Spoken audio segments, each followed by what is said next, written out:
रतन टाटा की विस्तृत जीवनी, प्रारंभिक जीवन और पारिवारिक पृष्ठभूमि। रतन नवल टाटा का जन्म 8 दिसंबर 1936 को सूरत, गुजरात में एक प्रसिद्ध पारसी परिवार में हुआ था।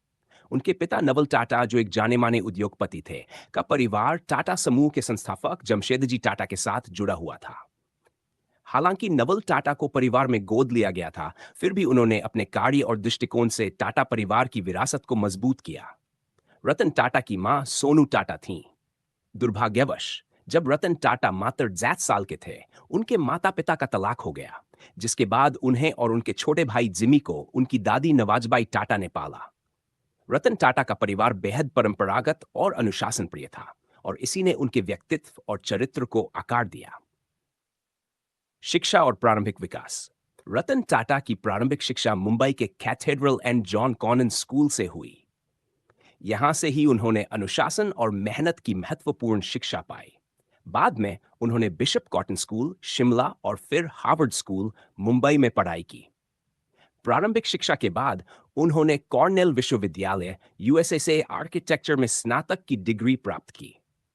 रतन टाटा को बचपन से ही आर्किटेक्चर और इंजीनियरिंग में गहरी रुचि थी, और इसी के चलते उन्होंने आर्किटेक्चर को अपना करियर विकल्प चुना।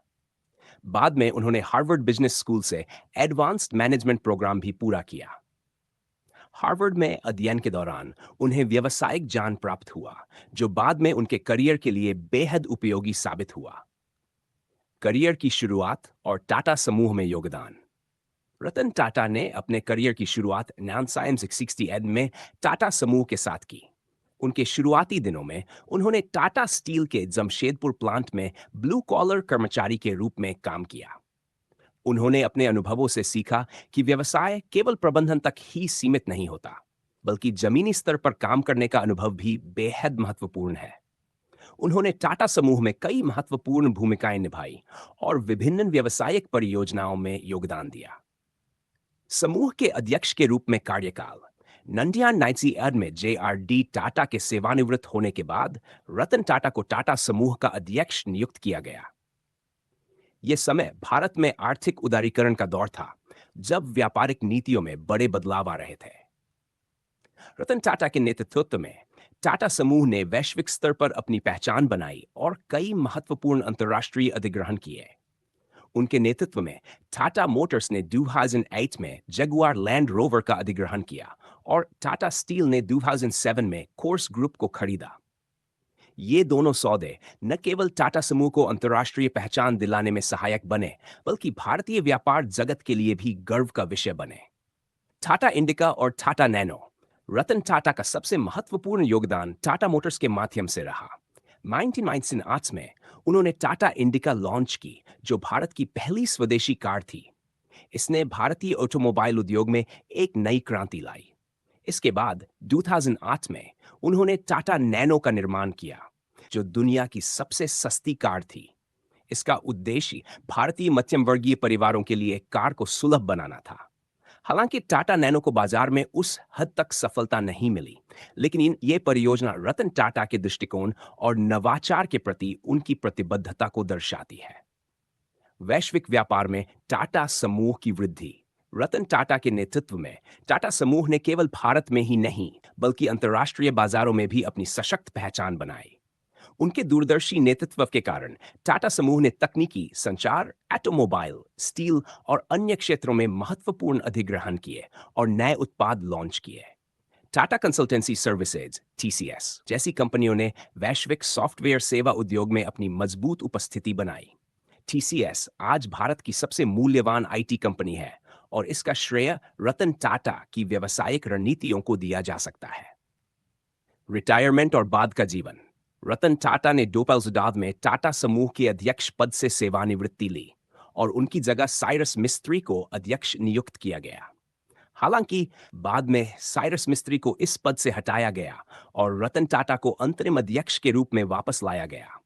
इसके बाद उन्होंने एन चंद्रशेखरन को टाटा समूह का नया अध्यक्ष बनाया।